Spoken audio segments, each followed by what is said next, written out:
길이 있다라고 하는 지문을 한번 보도록 할게요. 여기서는 비유적 표현이 많아서 여러분이 각각 그 비유적 표현이 무엇을 나타내주고 있는지 원관념들을 잘 찾아주시면 좋을 것 같아요. 우선은 선생님이 여기선 독서와 관련된 내용이어서 독서에 대한 개념을 좀 정리를 해볼 건데, 자, 우리 뒷장 조금 넘어가면 8페이지가 있을 거예요. 그죠? 거기에다가 우리 개념을 조금 정리를 한번 해봅시다. 아이고, 자, 첫 번째. 여러분, 독서의 가치. 우리 지금 독서에 대해서 정리를 하고 있는데, 독서라고 하는 건 우리가 새로운 지식이나 정보를 얻을 수 있다. 이게 첫 번째 독서의 가치고요. 그 다음에 두 번째, 독서는 우리가 세상을 살아가는 어떤 지혜도 얻을 수 있어요.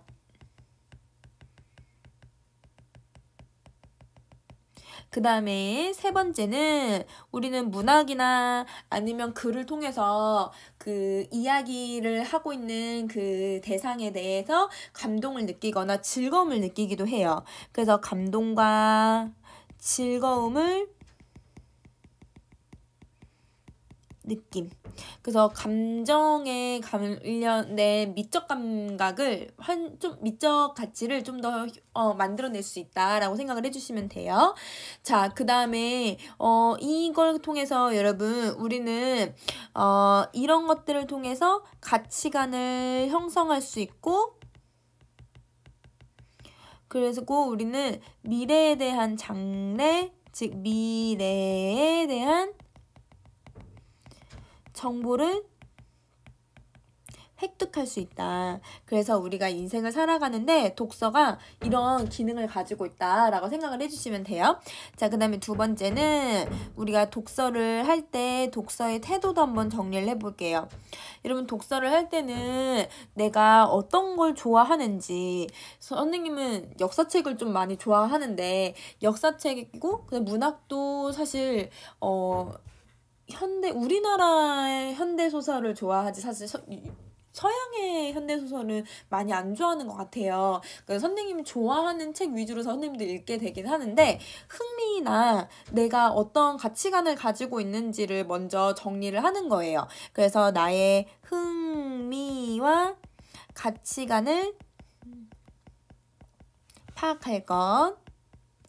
자, 그리고 두 번째, 내가 글을 읽을 때 이게 언제 어디서 읽을 건지 시간과 공간을 확인을 하고, 그 다음에 이걸 어떤 목적으로 글을 읽을 건지 글을 읽는 목적 등을 고려해 주시면서 읽으면 될 것 같아요.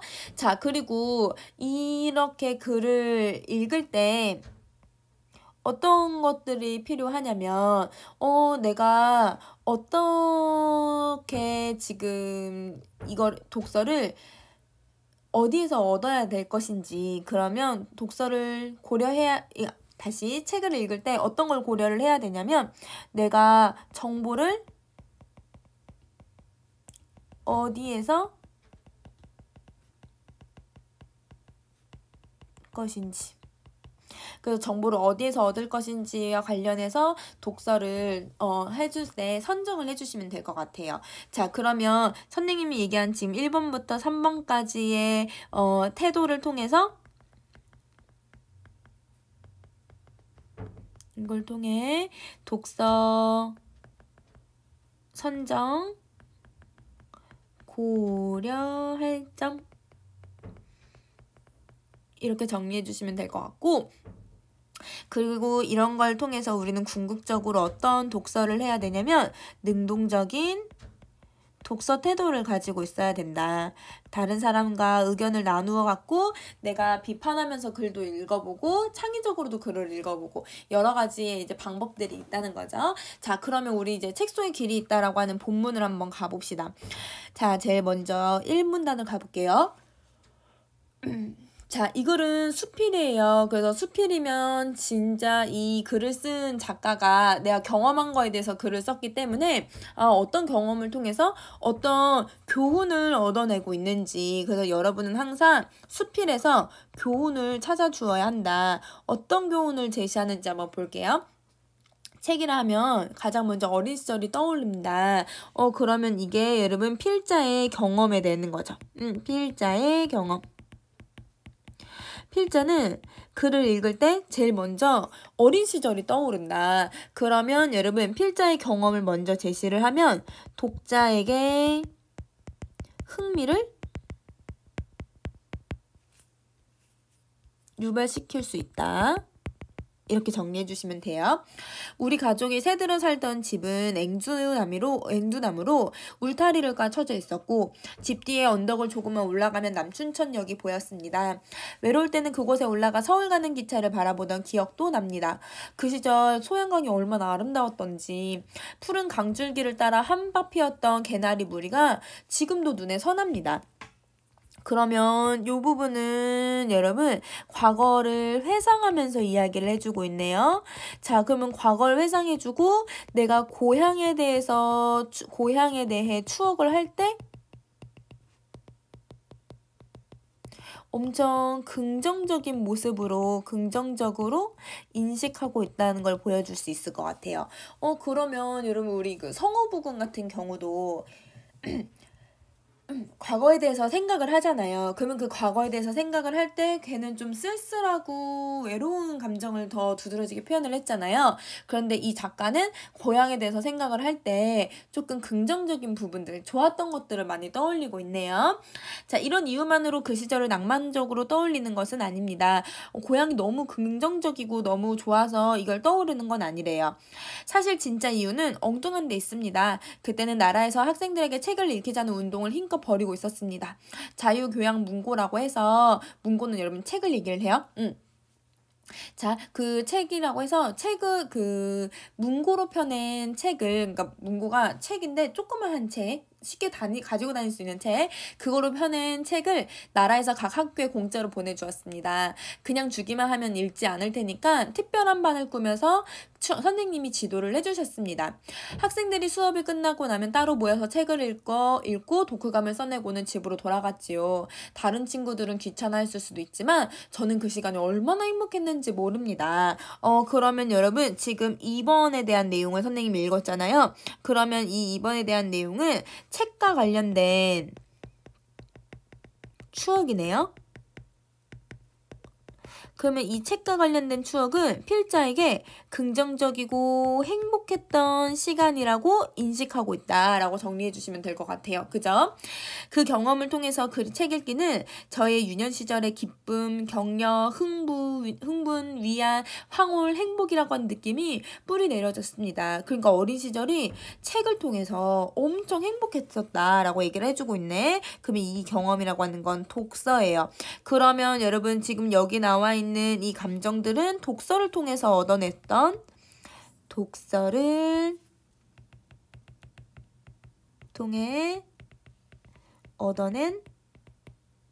감정들. 근데 이 감정들이 모두 다 긍정적인 감정이라고 생각을 해주시면 돼요. 그때 책을 읽지 않았더라면 저는 무엇으로 위안을 얻었을 수 있었을까요? 전학을 간 곳이라 친구도 많이 없었고 경제적으로 넉넉하지 않아 위축되어 있을 그때 책 읽기야말로 저의 결핍을 충족해주는 그런 바로 무엇이었습니다. 그러면 여러분 책 읽기라고 하는 건 이 필자에게 결핍을 충족해주는 그 무엇이라고 생각을 해요. 그래서 여기 책에 대해서 긍정적인 느낌을 받고 있다라고 하는 것을 보여주고 있다. 자, 그 다음에 우리 네 번째 문단으로 가볼게요. 지금은 어렵게 어린 시절을 보내는 사람들이 과거보단 적어 보입니다. 그저 옛날에는 아무래도 경제적으로 윤택한 편이 아니었기 때문에 물론 지금도 어린 시절을 힘들게 보내는 사람들도 있겠지만 과거에 비해서는 적다라고 필자는 생각을 하는 거죠. 제가 책 읽기에서 느꼈던 감정들 그러면 여러분 여기서 책 읽기를 통해서 느꼈던 감정이라고 하는 건 여러분 요게 되는 건 아까 기쁨과 격려, 흥부, 위안, 황홀, 행복 그죠? 자, 이 감정들을 요즘 젊은이들이 경험할 일이 드문 것 같습니다. 그럼 여러분 젊은이들이 경험하는 일이 적다라고 하는 건 젊은이들이 상대적으로 글을 읽는 게 없다. 그래서 여러분 상대적으로 독서를 해서 얻어내는 감정이 별로 독서가 줄어들었기 때문에 이런 감정을 느끼는데도 조금 덜 느끼고 있다라고 생각을 한다는 거죠. 그렇지만 변하지 않는 게 하나 있습니다. 어떤 시대나 예민한 청소년들에게는 늘 모자람을 느끼고 있다라고 하는 겁니다. 그러면 여러분 이 청소년기는 과거나 현재의 청소년기의 공통점을 가지고 있는데 이거는 어떤 결핍을 느끼고 있다는 거죠. 그러면 여러분 필자는 그 결핍, 청소년기에 느껴야 했던 이 결핍을 독서를 통해서 얻어냈는데 지금 요즘 학생들은 책을 많이 읽지 않기 때문에 이런 결핍을 채우기가 좀 어려운 것 같다라고 생각을 하는 거예요.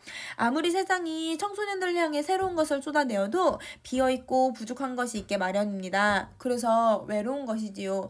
그러나 그 모자람을 채워간다면 스스로가 충만해집니다. 자신감도 생기고 미래에 대한 전망을 얻게 됩니다. 그렇게 되려면 어떻게 해야 될까요? 여러분 질문을 던지네요. 그러면 여기 이제 질문을 이렇게 던지고 질문을 해서 저는 책 읽기가 해답이라고 생각을 합니다. 답변을 해주고 있어요. 그러면 질문하고 대답을 하고 있으니까 그렇지 문답법을 통해서 전개하고자 하는 말을 제시해주고 있어요. 자, 그러면 여러분 책 읽기라고 하는 이 방식은 이렇게 생각을 해주시면 될 것 같아요. 청소년기에 느끼는 결핍을 해소해주는 방법 이렇게 보시면 되겠죠. 청소년들은 책을 읽으며 그 안에 담긴 다양한 사람들의 삶과 가치관을 간접적으로 얻어낼 수 있습니다. 그러면 여러분 이게 청소년기에 했을 때 그 독서를 통해서 우리가 얻을 수 있는 점이 되는 거네요. 그러면 요거는 밑줄을 하나 긋고 갈게요. 자, 다양한 사람들의 삶과 가치관을 간접적으로 경험할 수 있다. 이걸 통해서 자신을 그렇지 부족한 부분을 채울 수 있다. 이게 여러분 독서를 통해서 얻을 수 있는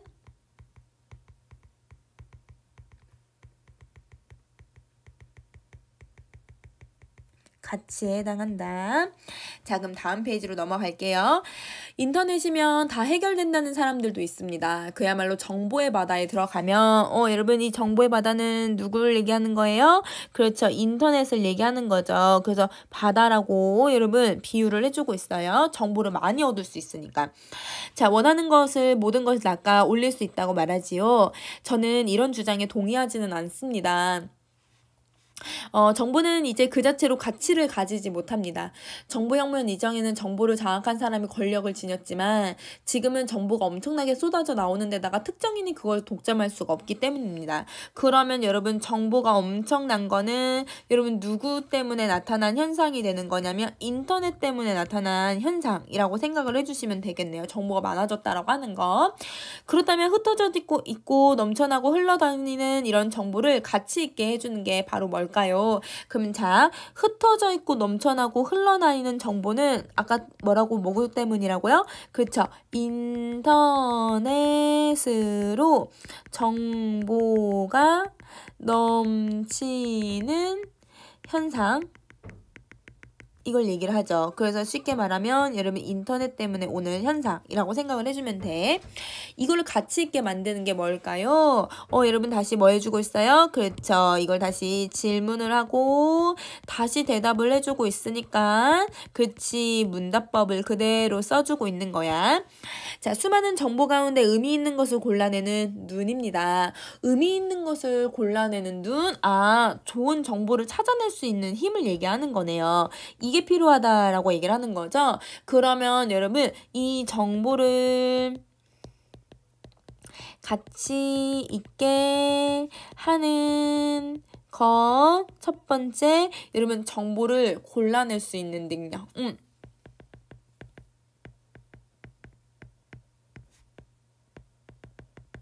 골라낼 수 있는 능력을 얘기하고 있다. 자, 그 다음에 무관해 보이는 정보를 엮어서 유관하다는 건 의미를 가지고 있는 그 무엇으로 다시 만들어내는 것을 얘기합니다. 그러면 가치 있게 하려면 무관한 정보를 유관하게 만드는 것을 얘기하네요. 자, 그러면 더 나아가 그런 정보를 바탕으로 가치 있는 지식을 창조해내는 것입니다. 그러면 여러분 가치 있는 지식 창조가 바로 정보를 가치 있게 만들어주는 거네요.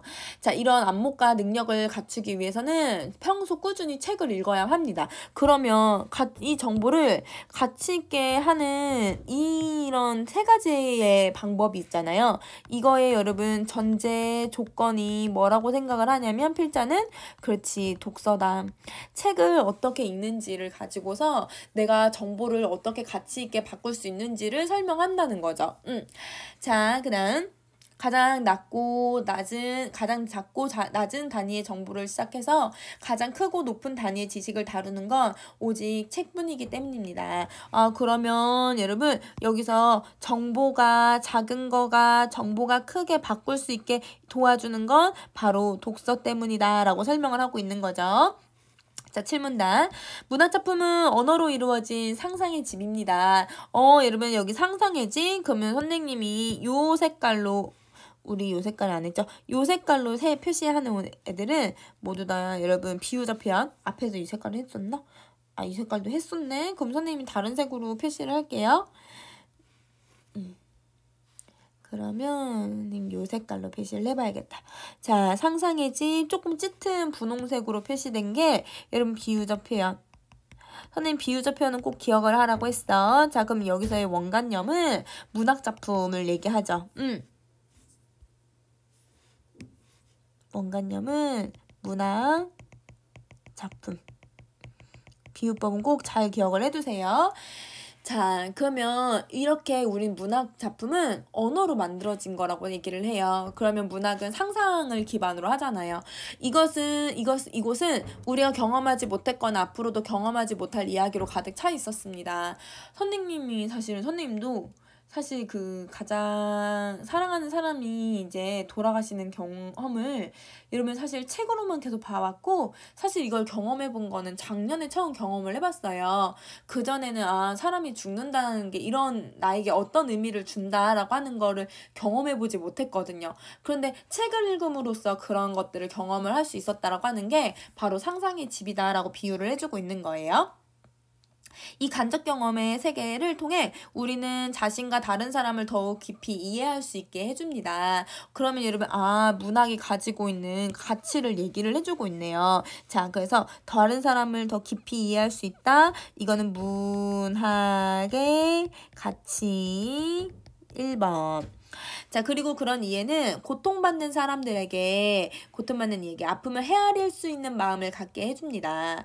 문학작품을 읽는 건 다른 사람의 고통을 어루만질 수 있는 성숙한 시민이 되기 위한 성장이지요. 그러면 좀 더 다른 이들의 고통을 어루만질 수 있는 성숙한 시민이 되는 게 이게 문학이 가지고 있는 가치 2번째라고 생각을 해주시면 돼요. 자, 그 다음에 수없이 많은 문학작품이 담긴 그릇, 그게 바로 책입니다. 여러분 비유법 하나 더 나왔어요. 여기 많은 문학작품이 담긴 그릇. 그러면 여러분 이거는 쉽게 말하면 책을 비유해주는 표현이 돼요. 자, 그래서 여기서도 비유법이 쓰이고 원관념은 책이라고 생각을 해주시면 돼요. 하지만 책 읽기의 가치에는 동의하더라도 책을 많이 읽지 못하는 게 현실입니다. 물론 할 말은 있을 겁니다. 공부하기도 바쁜데 책 읽을 시간이 어디 있는가. 텔레비전, 게임, 영화 등 볼 게 천지인 시대에 살면서 굳이 책을 읽을 필요가 뭐가 있을까.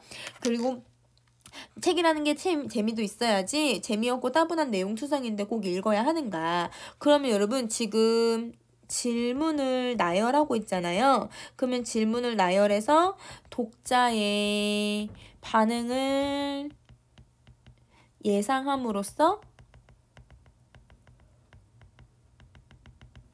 의미를 강조할 수 있게 해주고 독자의 관심도 유발을 한다. 나도 만약에 이렇게 생각했는데 그럼 이 필자는 이렇게 생각하지 않나? 이런 것들을 고민을 할 수 있게 해주는 거죠. 자, 여러분 근데 이게 다 일리 있는 말이래요. 그러면 일리 있는 말이라는 건 여러분 필자는 자신의 의견만 강요를 하는 게 아니라 다른 사람의 말도 여러분 그 다른 반론도 생각을 하는 거죠. 그래서 자신의 의견만 제시하는 것이 아니라 다른 입장도 제시하고 있다. 그러면 이렇게 했을 때 우리 여러분 그 광고할 때요. 어느 한쪽으로 치우치지 않고 글을 쓰거나 광고를 보여줘야 된다고 했잖아요. 그게 뭐였는지 혹시 기억나요, 여러분? 그렇죠. 공정성을 얘기하는 거죠. 공정성을 제시해주고 있다. 그렇지만 이렇게 한 번에 바꿔서 생각을 해봅시다. 우리는 게임하는 방법을 학교나 학원에서 따로 배우지 않아도 스스로 알아내고 즐깁니다. 그런데 이 세상은 책 읽기를 비롯해 따분하고 하기 싫은 걸 억지로 하라고 강요합니다. 혹시 어렸을 때도 여러분 부모님이 책 읽으라고 막 강요하신 적 있어요? 선생님도 어렸을 때 그 위인전을요, 한 권당 무조건 5번 이상을 읽어야 했거든요. 아빠가 너무 선생님한테 강요를 했어. 그래서 위인전 읽기는 세상에서 너무 싫더라고요. 다른 책은 되게 재밌는데 막 역사책, 만화책 이런 거 너무 재밌는데 와, 도저히 여러분 그 위인전은 재미가 없어요. 위인들 훌륭해. 그런데 별로 아닌 사람들도 막 있는 것 같아가지고 여러분 너무 아무튼 재미가 없었거든요. 그럼 강요를 한다는 거는 이거는 재미를 위한 게 아니죠. 그 다음에 그러면 이렇게 왜 그럴까요? 그것이 그만큼 중요하기 때문이다. 그럼 여기서 중요하다라는 건 강요하는 이유는 책의 중요성 때문이다. 이렇게 얘기를 한다는 거예요. 대체로 하기 싫은 일은 즐겁긴 하지만 우리는 정신적 능력을 키워주지 못합니다. 반면 어렵고 부담스럽더라도 가치 있는 일을 해내면 우리의 정신적인 키는 훌쩍 자랍니다. 여러분 비유적 표현 하나 더 나왔어요. 정신의 키. 자, 그러면 여러분 이 정신의 키는 비유법을 쓰고 있고요. 자, 여기서의 원관념은 정신적인 능력.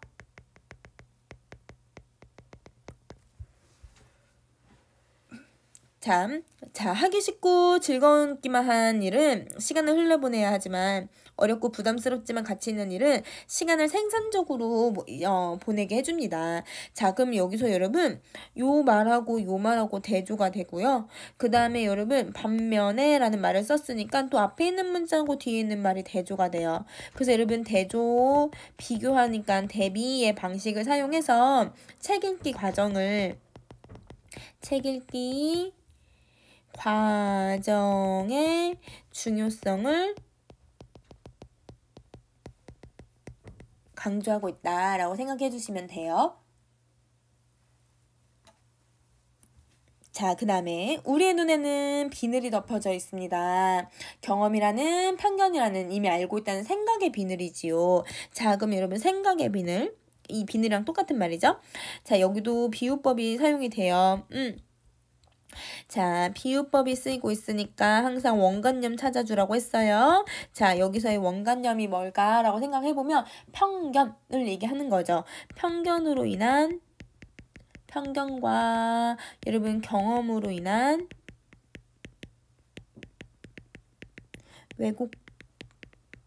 왜곡되게 보는 현실을 얘기한다. 좋은 책은 바로 그 비늘, 여러분 편견이나 이런 것들을 씻어내게 해주죠. 그야말로 우리 시야에 새로운 지평을 열려주는 것입니다. 그럼 여러분 새로운 지평도 밑줄을 그어줄게.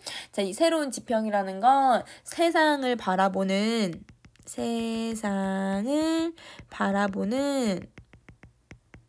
시야가 넓어진다 이 말을 얘기해 주는 거니까 더 큰 세상, 더 넓은 세상, 성숙한 세상을 바라볼 수 있게 해준다라고 생각을 해주시면 돼요. 그 놀라움을 무엇에 비할 수 있을까요? 정말 신봉사가 눈을 뜨는 거와 같을 것입니다. 그럼 여러분 신봉 신봉사도 비유적 표현. 그러면 여러분 우리가 이렇게 책을 읽었을 때 세상을 바라보는 이 힘이 신봉사처럼 느껴질 것이다. 그래서 여러분 여기 위에 있는 요 말을 그대로 이 행위를 신봉사라고 비유를 해주고 있는 거예요. 자, 과정은 비록 고통스러울지라도 결과는 무척 값지니 그토록 책 읽기의 중요함을 강조할 수밖에 없습니다. 그럼 여러분 과정은 힘들지만 내가 값진 걸 얻는 거니까 고진, 감래 같은 한자성어를 쓸 수 있을 것 같아요. 그죠? 자, 책 속에 길이 있다라는 말을 늘 기억하시길 바랍니다. 여러분 여기 또 비유적 표현이 들어가네요. 자, 여기서 여러분 길이 있다라고 했을 때 이 길이 지금 비유적 표현인데 이 비유법은 여러분 원관념 생각해 주셔야 돼요. 원관념은 바람직한 삶의 방향을 말한다. 이렇게 정리해 줄게. 그 길은 평생 가야 할 길입니다. 그쵸? 우리는 바람직한 삶을 평생을 살아가야 돼요. 내가 사는 동안. 그치? 비록 어려울지라도 절대 후회하지 않을 길이고 가치 있는 길이고 그 길을 걷고 있을 때 그럼 그 길을 걸을 때 이 걷는다고 하는 건 누굴 얘기하는 거야? 그치? 책. 즉 독서를 얘기하는 거죠. 독서하고 책을 읽을 때 우리의 삶은 광희로 빛나는 눈부시게 훌륭하게를 비유해 주는 거죠. 광희로 둘러싸여 있을 것입니다.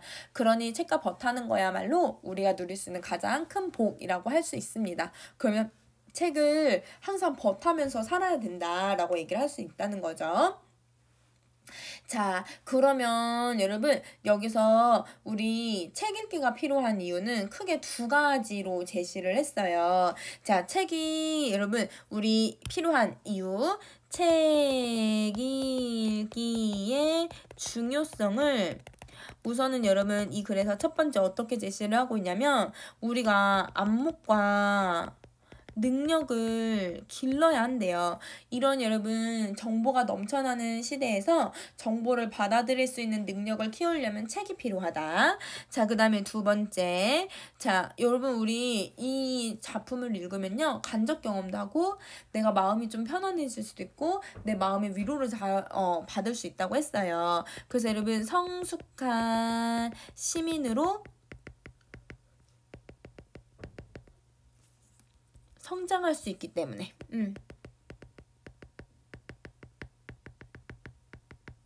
그래서 책 읽기가 중요하다라고 여러분은 생각을 해주시면 될 것 같아요. 자, 그럼 선생님이 여러분 지문은 다 읽었거든요. 그래서 여러분 요렇게 해서 비유적 표현 선생님이 짙은 분홍색으로 표시한 거 그거 다시 한번 기억을 해주시고 여기서는 그거 대부분 문제 나오니까 그 정도만 여러분 기억해 두시면 좋을 것 같아요. 자, 그러면 여기 책 속에 길이 있다는 여기서 마무리할게요.